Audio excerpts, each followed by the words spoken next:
Est-ce qu'on peut acclamer encore une fois le roi des rois ce matin? Alléluia. Alléluia. Dis à ton voisin, Dieu est ici.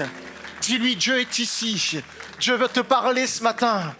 Et comme l'a dit Jean-Paul, tu as pris la bonne place. Ce matin, tu es au bon endroit au bon moment. J'ai aimé cette parole. Je suis au bon endroit au bon moment. Dieu va nous parler particulièrement. Dieu a une parole pour toi ce matin avant que tu commences cette nouvelle année. Amen. Amen. J'aimerais lire avec vous, sans plus tarder, dans le livre de 2 Rois, chapitre 6. Lisez avec moi. Pour ceux qui ont de quoi prendre des notes, prenez des notes ce matin. Vraiment, je crois que le Seigneur a des pépites à vous donner pour passer cette nouvelle année. Peut-être que tu es inquiet, tu ne sais pas comment tu vas amorcer cette nouvelle année. Tu as peut-être terminé cette année 2023 avec des choses négatives et tu appréhendes. Le mois de janvier a commencé et tu appréhendes déjà. Et il y avait aussi un homme dans la Bible qui était inquiet, qui était anxieux. Et j'aimerais lire ce passage qui parle de cet homme anxieux. Dans le 2 Rois chapitre 6, verset 12. Le roi de Syrie appela ses serviteurs et leur dit « Ne voulez-vous pas me déclarer lequel de nous est pour le roi d'Israël ?» Il disait cela parce qu'à chaque fois, il se faisait contrer par l'armée d'Israël. À chaque fois qu'il mettait en place quelque chose, une action, une attaque, à chaque fois, il se faisait prendre. Et il était devancé, il ne comprenait pas. Il se dit « Mais il y a certainement un traître dans mon camp. » Et il dit « Dénoncez-moi cette personne. Qui est pour le roi d'Israël ?» Et là, à ce moment-là, l'un des serviteurs, il répondit « Mais personne au roi mon Seigneur. » Mais Élisée, le prophète qui est en Israël, rapporte au roi d'Israël les paroles que tu prononces dans ta chambre à coucher. Oui, le Seigneur entend tout. Le Seigneur entend tout ce que tu dis. Le Seigneur entend ce que tu dis ici même, dans ta maison, dans ta chambre à coucher, là où tu es, n'importe où, l'endroit où tu es. Dieu entend ta voix. Il connaît même le fond de tes pensées. Et là, il dit au roi, dit donc à son serviteur, allez et voyez où il est, et je le ferai prendre. On vint lui dire, voici, il est à Dothan. Alors il envoya des chevaux, des chars et une forte troupe qui arrivèrent de nuit et qui enveloppèrent la ville. Le serviteur de l'homme de Dieu, le serviteur de Élisée, là cette fois-ci on est du côté du camp d'Israël, se leva de bon matin et il sortit de la ville et voici, il vit une troupe entourer la ville avec des chevaux et des chars. Et le serviteur dit à l'homme de Dieu, « Ah, mon Seigneur, mais comment ferons-nous » Il répondit, « Amen » Et c'est cette parole que le Seigneur veut te donner ce matin, et c'est le titre de mon message, « Ne crains point ». Ne sois pas inquiet. Ne sois pas anxieux. Ne crains point. Et là, j'aimerais qu'on revienne sur ce contexte. On a un serviteur quand même, d'Élisée. Et souvenons-nous quand même que Élisée, ce n'était pas des moindres. Quand même, Élisée, il faisait des miracles. Élisée faisait des grandes choses. Et le serviteur était témoin de ces choses.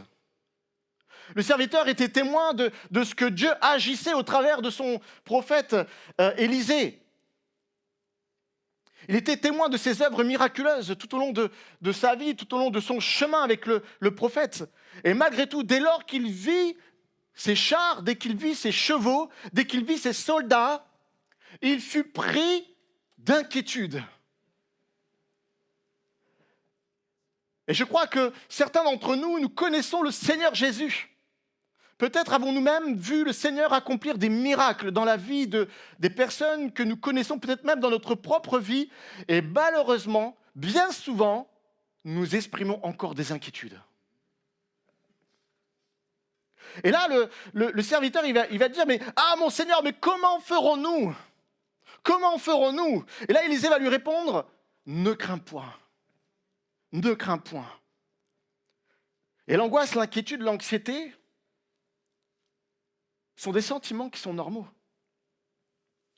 C'est des sentiments qui sont de notre nature humaine. Nous sommes faits de corps, âme et esprit. Et il est normal de ressentir ces choses, bien qu'elles soient inconfortables, Peut-être tu te dis, mais c'est pas normal, Seigneur, comment se fait-il que j'ai de l'inquiétude, j'ai de l'anxiété? Je veux te dire ce matin, c'est normal que tu ressentes ces choses, parce que Dieu t'a créé avec ses sentiments, Dieu t'a créé avec ses émotions. Mais ce qui n'est pas normal, c'est de vivre dans l'inquiétude, c'est de vivre dans l'anxiété. Ce qui n'est pas normal, c'est que ton tempérament est d'une tendance inquiète. Ce qui n'est pas normal, c'est de passer d'un état ponctuel d'anxiété à l'état continu d'anxiété. Vous savez, Jésus lui-même a ressenti des émotions, telles que l'angoisse, telles que la frayeur. Souvenez-vous, lorsqu'il était dans le jardin de Gethsémani, peu de temps avant sa crucifixion, la Bible dit qu'il éprouva de la frayeur et des angoisses. Même le Fils de Dieu a éprouvé ces émotions.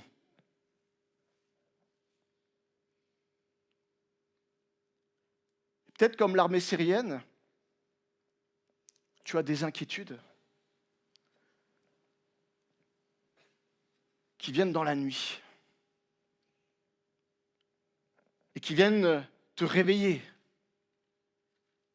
Ces inquiétudes viennent comme encercler tes pensées. Et j'imagine le serviteur d'Élysée qui était là au petit matin, très tôt, il sortit de la ville, et là il commence à voir les chars, il commence à voir les chevaux, il commence à voir les soldats, et puis d'autres chars, et puis comme ça, il commence à tourner en rond. Il dit que l'armée entourait la ville, et là il tourne en rond, il tourne en rond, il tourne en rond.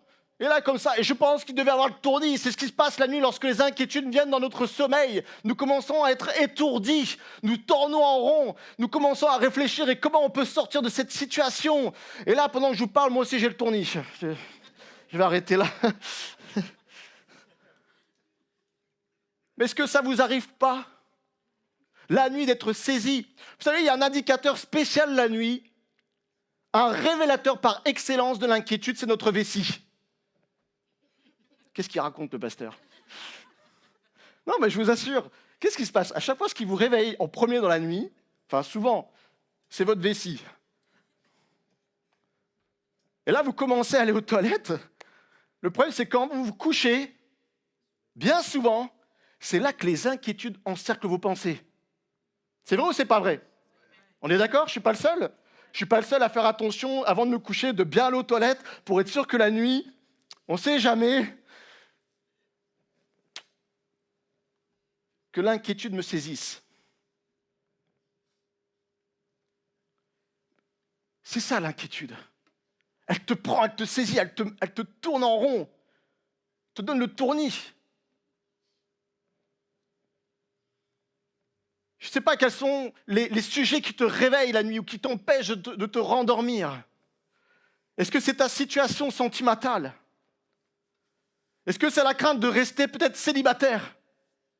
Est-ce que ta crainte, c'est ton couple? Parce que tu sens qu'il y a des choses qui ne se passent pas très bien et tu ne sais pas comment faire pour résoudre la situation. Peut-être le sujet de tes angoisses, c'est ta famille, ce sont tes enfants. Tu vois, ils sont là, ils ne réussissent pas forcément comme tu le souhaiterais à l'école. Tu souhaiterais qu'ils soient plus sérieux, qu'ils travaillent mieux, qu'ils se prennent en main. Et là, ça t'inquiète, tu te dis, mais oh, et alors s'il ne travaille pas, il va avoir des mauvaises notes, et s'il aura des mauvaises notes, il n'aura pas son bac, et s'il n'aura pas son bac, il ne pourra pas faire des grandes études, s'il n'aura pas des grandes études, il ne pourra pas avoir un grand salaire, et s'il n'aura pas un grand salaire, il sera SDF.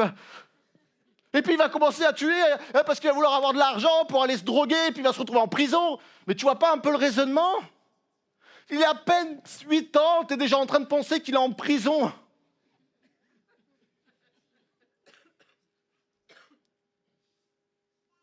C'est ça l'inquiétude. Peut-être que le sujet de ton inquiétude ce matin, c'est ta maladie qui est sans remède. On t'a annoncé récemment une maladie incurable. Peut-être même est-ce la mort qui t'inquiète.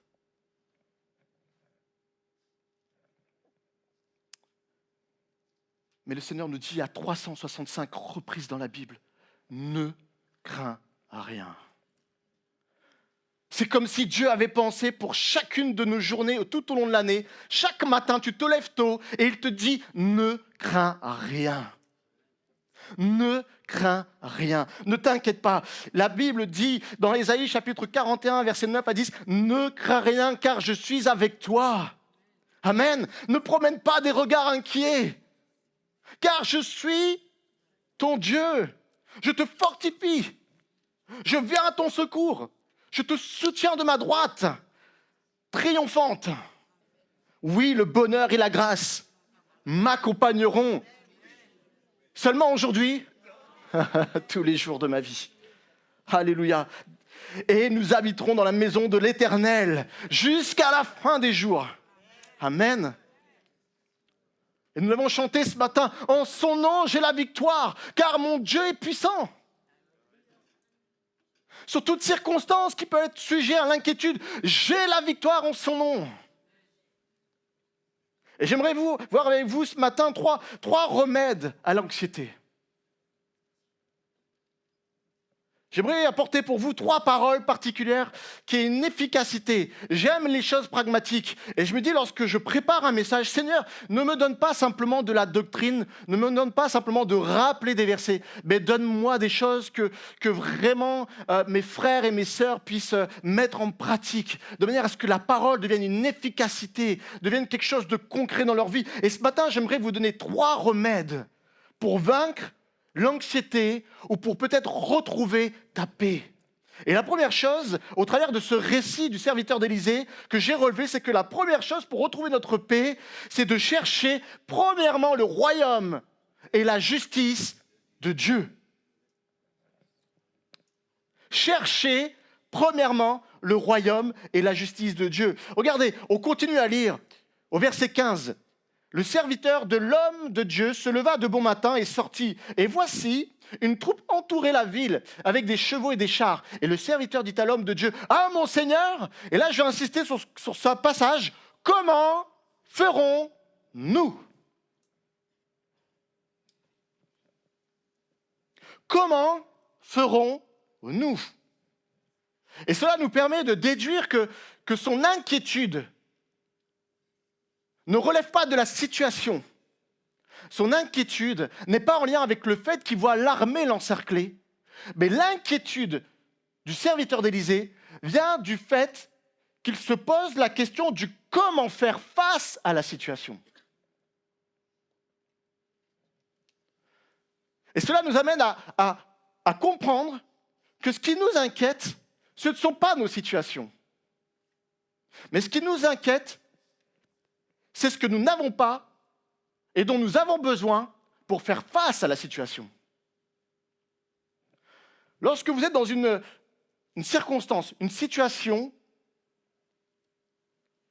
mais que vous avez la capacité de résoudre la situation, vous ne vous inquiétez pas. On est d'accord avec ça ? Mais dès lors que vous faites face à un problème, est-ce que ce que vous avez en possession ne vous permet pas de résoudre le problème. C'est peut-être une possession matérielle, peut-être une possession physique, peut-être une possession morale, même spirituelle. Et dès lors que nous n'avons pas ces choses, c'est alors que nous commençons à nous inquiéter, pensant que nous ne pourrons pas faire face à la situation.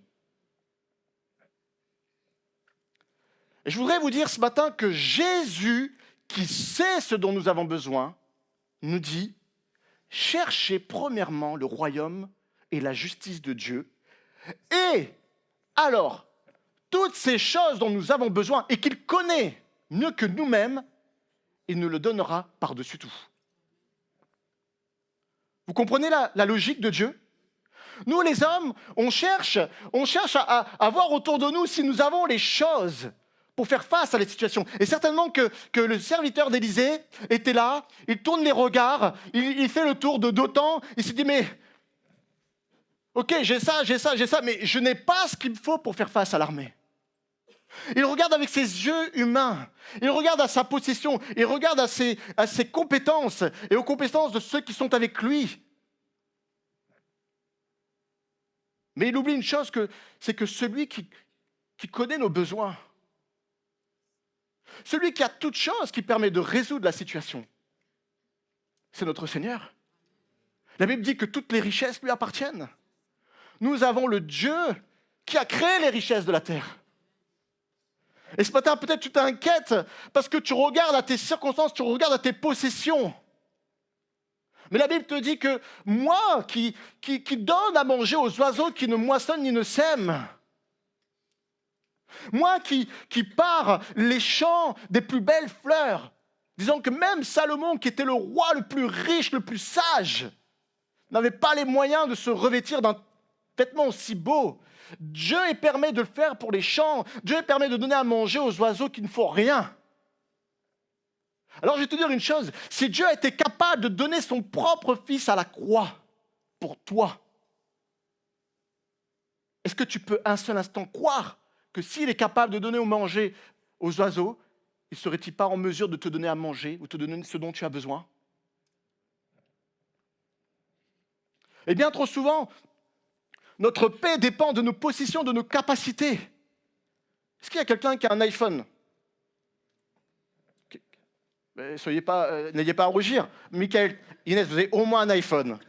On a des grands vendeurs Apple. Ok, qui a un iPhone? Ok, c'est l'iPhone? L'iPhone 7, oh, qui a mieux? T'as l'iPhone 14 Pro, qui a mieux? T'as l'iPhone, Michael? 15 Pro? Qui dit mieux? Qui dit mieux? Ok, j'ai vendu. Donne-moi ton iPhone. Et donne. Donne-moi ton iPhone. Ouais. iPhone 15 Pro. Je savais même pas qu'il existait celui-là. Moi, je suis au 11, je crois. C'est déjà pas mal, hein, merci Seigneur. T'as dû quand même mettre des heures pour avoir cet iPhone, quand même, des heures de travail. Et je ne dis pas par là que c'est une honte. Au contraire, Dieu se réjouit de ce que ses enfants possèdent et ses richesses. Hein. Dieu est un Dieu qui aime les gens qui travaillent et nous encourage à travailler et que nous puissions récolter le fruit de notre labeur. Hein. Et vraiment que Dieu te bénisse. Mais imaginons demain, cet iPhone 15 Pro, tu le perds. Ok, je le prends, tu me le prêtes et je l'oublie quelque part. Qu'est-ce que tu vas faire? Localiser mon iPhone. Ok, on voit les pros Apple. Hein. Ils ont le réflexe des applications. Ok, et certainement que ce n'est pas le seul, certainement que chacun de vous, en tout cas, dès que vous perdez quelque chose, je ne crois pas que Combien de temps tu mettrais à aller sur l'application pour aller localiser ton iPhone dès que tu sais que tu l'as perdu? Combien? Quelques secondes. Dites pas, ah ouais, non, vous êtes tous pareils. On est tous pareils.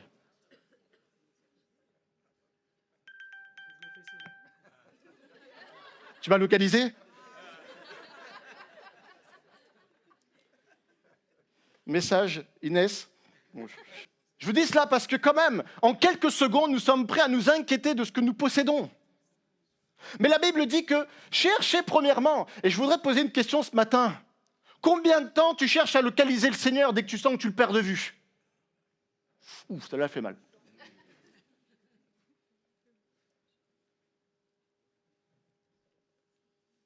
Est-ce que tes priorités sont celles de Christ? Parce que la solution à nos inquiétudes, à notre anxiété, c'est de chercher premièrement les priorités de Christ. Et bien souvent, en tant qu'homme, et je ne juge personne, je me mets moi le premier, dès lors que nous n'avons pas quelque chose, nous faisons tout en sorte de l'avoir. Surtout lorsque c'est quelque chose dont nous avons besoin. Tu n'as pas de moyen de transport, tu vas tout faire pour avoir un véhicule. Tu n'as pas de maison, tu vas tout faire pour l'avoir. Tu n'as pas assez d'argent sur ton compte, tu vas travailler encore plus. Et nous sommes comme dépendants des circonstances humaines. Nous mettons un effort incroyable. Et peut-être même ta priorité, notre priorité devient plus le comment gagner les choses sur la terre pour obtenir ce dont tu as besoin, que plutôt chercher les priorités de Christ qui pourtant acquitte les richesses de ce monde. Et des fois, je m'étonne d'observer et combien mon cœur est triste lorsque je vois des frères et sœurs qui sont pris dans le flot du travail parce qu'ils misent dessus pour avoir ce dont ils ne possèdent pas. Mais j'aimerais dire à ces personnes ce matin que Dieu possède toutes choses. Et tout ce qu'il te dit ce matin, c'est cherche à le mettre en priorité dans ta vie et alors il va te donner ces choses. Et là, tu te dis, ouais, mais attends, mais moi, si je ne travaille pas, comment je vais pouvoir mettre à bout ce que je dois faire comme étude? J'ai un devis à rendre, je dois faire ceci, je dois faire cela. Mais est-ce que tu crois que le Seigneur qui t'a créé n'est pas en mesure d'accélérer tes capacités intellectuelles, tes moyens, peut-être te donner des moyens dont tu n'estimais pas, afin que tu puisses gagner du temps, que tu puisses encore plus le louer, plus le servir? Des fois, je discutais avec des jeunes adultes, et ils étaient là comme inquiets de leurs études, de leurs examens. Je leur disais, mais surtout, n'abandonne pas ton service dans l'Église. Tu penses qu'en mettant de côté ton service pour Dieu, tu vas mieux réussir tes études. Et je leur disais, moi, pour ma part, pourtant, Dieu sait les études que j'ai pu faire, et qui n'étaient pas des moindres, mais je peux vous assurer que j'ai essayé de toujours mettre en priorité les œuvres, le ministère de Dieu. Et je peux vous assurer que certes, je n'avais pas les meilleures notes, mais j'ai toujours eu du succès dans mes études. Parce que j'ai cherché premièrement à faire l'œuvre à laquelle Dieu m'appelait. Que ce soit pour toi un encouragement, toi qui passes par qui dois étudier, qui passe par des études, ou toi qui es dans ton travail, tu as certainement des responsabilités, et tu as raison de t'affectionner à ces choses et d'être sérieux, parce que c'est aussi une manière d'être témoin de ton sérieux, être un témoin de Dieu et d'avoir un bon témoignage. Mais attention, où est-ce que tu mets le curseur? Parce que si ton curseur est trop du côté humain, et que ta priorité, du coup, bascule sur les choses terrestres, alors tu vas voir que ton inquiétude, à l'inverse, va croître. Mais si tu inverses la tendance, alors tu verras la paix revenir en toi.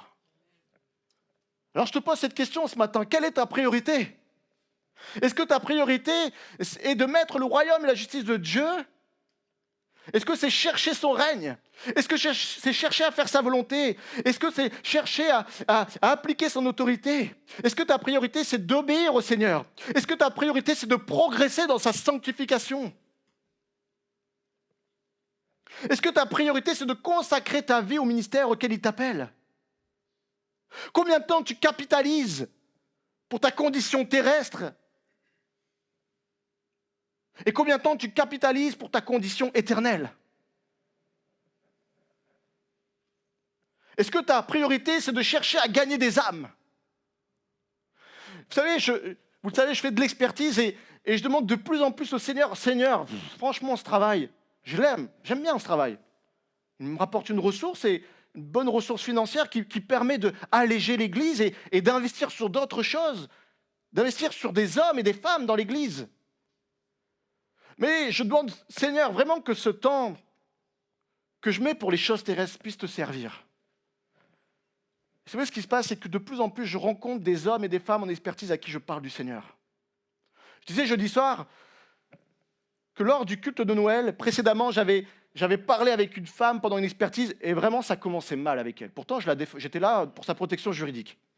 Puis là, elle vient voir, une fois que l'entreprise est partie, oui, quand même, monsieur Vautier, vous avez été dur avec moi. Là, j'expliquais, non, mais en fait, je veux être vraiment neutre, de manière à ce que l'entreprise qui est en face de nous puisse considérer que je ne suis pas un expert qui prend parti. Mais bon, puis on commence à parler, tout ça, et puis à la fin, elle m'offre le café, le petit chocolat, et puis on commence à bien discuter, je commence à m'intéresser à elle, puis je commence à lui parler du Seigneur. Et là, elle me dit, mais vous savez, j'ai une amie qui est protestante, et elle m'a déjà invité dans une église, et je dis, mais le Seigneur vous cherche. Et alors que c'était mal parti au début de l'expertise, vous savez ce qu'elle m'a dit à la fin en partant? Ah, vraiment, vous êtes d'une charmante compagnie. Ça, c'est pas le plus fort. Le plus fort, c'est que le culte, j'avais parlé de notre culte de Noël. Je l'avais invité. Et vous savez, des fois, on invite, et puis, bon, bah, Seigneur, ta grâce. Hein. Et comme quoi, des fois, le Seigneur, il a de l'humour, il nous reprend. Hein. J'étais à la sono pendant le culte de Noël, et d'un coup, je sens quelque chose. Monsieur Vautier. Là, je me retourne. Vous avez vu, je suis là. Hein. Dieu veut se servir de nous si nous mettons nos priorités au bon endroit. Je veux vous dire, il y a plus de bonheur à donner qu'à recevoir.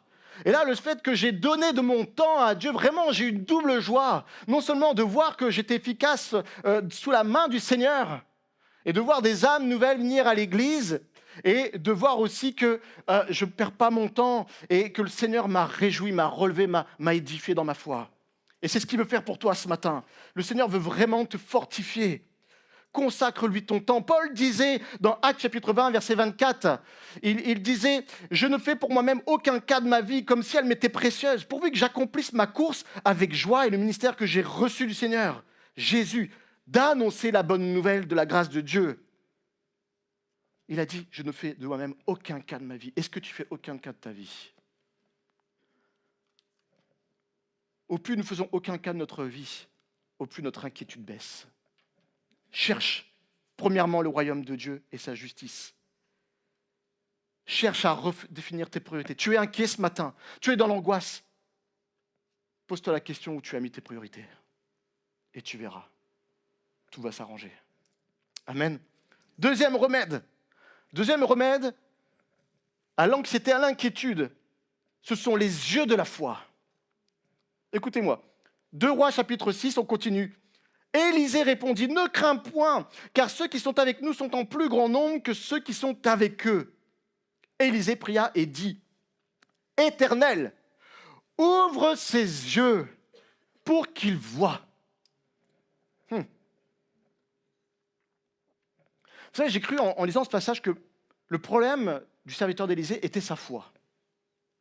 Mais je ne peux pas un instant croire qu'un serviteur qui était témoin des miracles n'ait pas de foi. Et Élisée avait bien compris déjà ces choses-là. Il avait bien compris que le problème ne venait pas de la foi de son serviteur, mais le problème venait de ce qu'il ne voyait pas dans le domaine spirituel. Et parce qu'il ne voyait pas l'armée céleste intervenir, alors le serviteur était dans l'inquiétude. Et donc Élisée va pas prier Dieu de enlever le problème, mais il va demander à Dieu de ouvrir les yeux de son serviteur. Et de la même manière, bien souvent nous demandons à Dieu de enlever notre problème, d'enlever la source de notre inquiétude. Mais Dieu veut te dire ce matin, arrête de prier pour cela, arrête de prier pour ton problème, mais prie pour ce que tu puisses voir par la foi. Prions, demandons à Dieu qu'il ouvre nos yeux spirituels, afin que nous puissions voir comme ce serviteur d'Élisée, à notre tour. Et c'est ce qu'il dit au verset 17. L'Éternel ouvrit les yeux du serviteur qui vit la montagne pleine de chevaux et de chars de feu autour d'Élisée. Est-ce que tu vois ces choses ce matin? Est-ce que tu vois le miraculeux dans ta vie? Est-ce que lorsque tu vois ton problème, tu vois au-dessus du problème l'armée des anges entourer ton problème? Parce que c'est ce que Dieu fait dans notre vie. Des fois, nous ne voyons rien, nous regardons à notre circonstance, à notre situation présente. J'aimerais te dire qu'en réalité, Dieu est déjà en train d'encercler ton problème. Et ce qui va résoudre ton inquiétude, ton anxiété, ce n'est pas de faire ôter le problème, mais c'est de voir avec les yeux de la foi que Dieu agit déjà dans ton problème. Et j'ai une bonne nouvelle pour toi ce matin.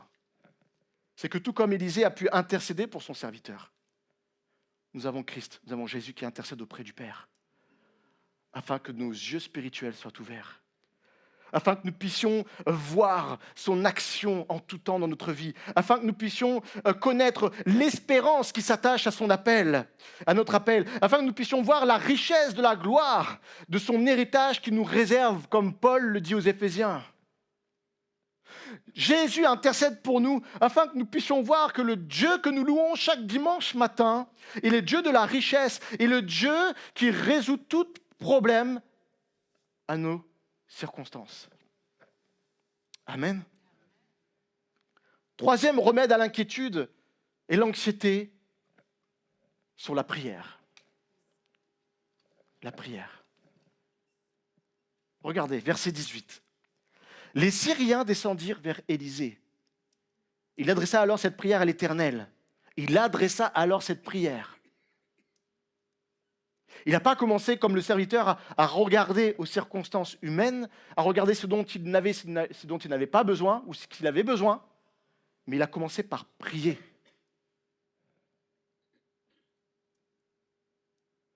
Daigne frapper d'aveuglement cette nation.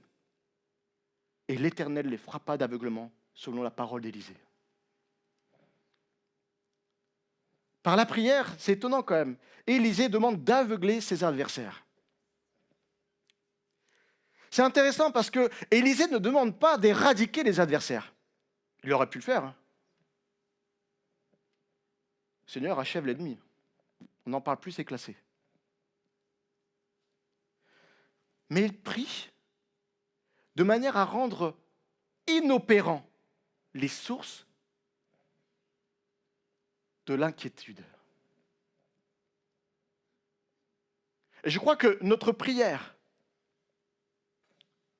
a cette efficacité de rendre inopérants toutes les choses qui peuvent susciter notre inquiétude. Au plus nous prions, au plus nous nous tenons dans la présence de Dieu, et au plus nous sommes là au contact avec le prince de la paix, et au plus nous prions, et au plus nous avons cette paix qui nous envahit. Il dit dans Philippiens chapitre 4, versets 6 à 7, « Ne vous inquiétez de rien, mais en toute chose faites connaître vos besoins à Dieu par des prières et des supplications avec des actions de grâce. » Et j'aime le mot « avec », dans l'idée de accompagner. J'aimerais d'abord revenir par la suite, il dit « Et la paix de Dieu, c'est la condition. Tu pries, tu fais des supplications, accompagné d'actions de grâce, et alors, la paix de Dieu qui surpasse toute intelligence gardera vos cœurs et vos pensées en Jésus-Christ. » Il n'y a pas de paix de Dieu sans prière. Il n'y a pas de Dieu sans supplication. Il n'y a pas de Dieu sans prière et supplication accompagnées de grâce, d'actions de grâce.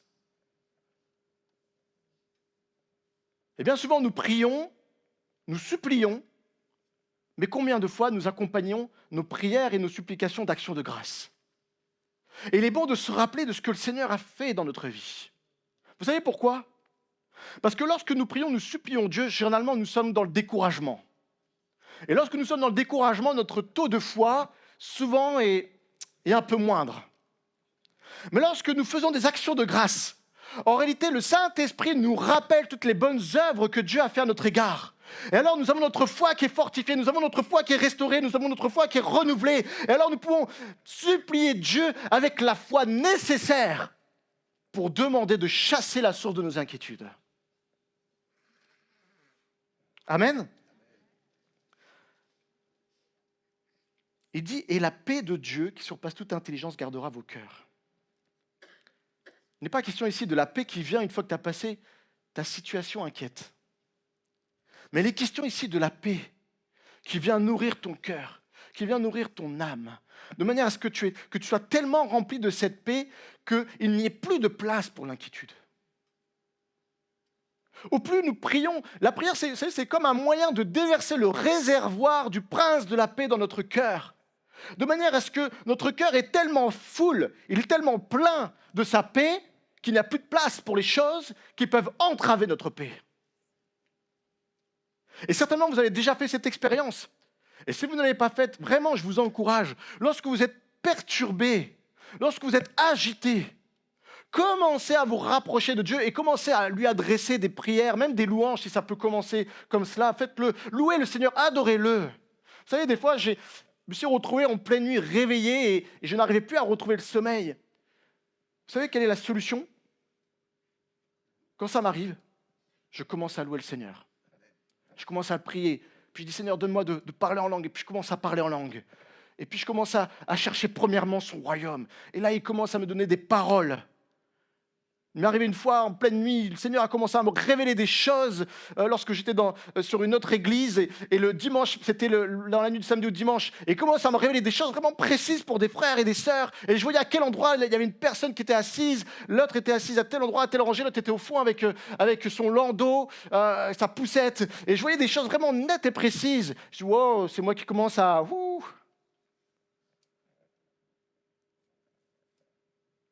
Vous savez quoi, le dimanche matin, je suis allé à l'église. Je commence à voir la première personne que j'avais dans mon songe au même endroit. Et je commence à voir la deuxième personne qui rentre dans l'église et qui s'installe avec son landau au même endroit. Je vous assure, ce que je dis, ce n'est pas du baratin. Et les paroles que j'ai données, alors avec assurance, avec foi, ont percuté les cœurs. Je voudrais te dire que le Seigneur veut transformer ton inquiétude en bien. Le Seigneur veut transformer ton inquiétude en parole de révélation, en parole de discernement. Comment? En cherchant premièrement le royaume de Dieu. Comment? En passant du temps dans la prière. Comment? en ouvrant les yeux de notre cœur.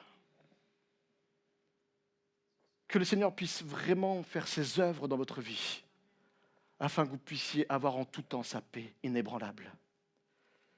Et j'aimerais conclure par ces paroles. C'est toutes ces choses dont nous avons besoin tardent à venir. Vraiment, je t'encourage à continuer à chercher premièrement le royaume et la justice de Dieu. Souviens-toi de cette prédication sur la muraille de Jéricho. Ça serait tellement dommage que tu te décourages au 6e jour ou même au 7e jour avant le dernier tour. Mais sois constant dans la prière, sois constant dans les priorités que tu donnes à Christ, sois constant dans le fait de demander qu'il ouvre les yeux de ton cœur, les yeux de la foi.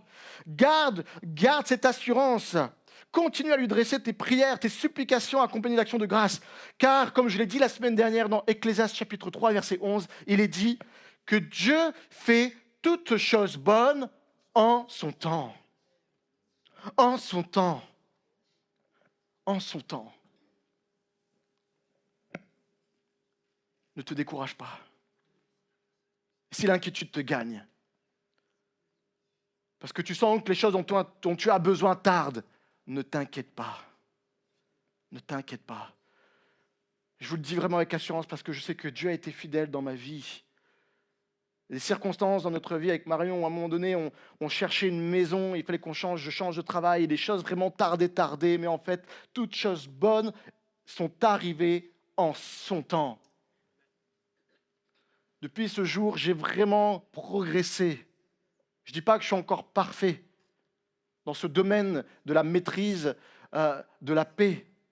Mais une chose est sûre, c'est que Dieu intervient en son temps. Ne t'inquiète pas. Ne crains rien. Mais au contraire, cherche premièrement son royaume et sa justice. Demande-lui d'ouvrir les yeux de la foi. Passe du temps avec lui dans la prière. Passe du temps avec le prince de la paix. Et alors tu verras. Tu repartiras en paix. Que le Seigneur vous bénisse ce matin.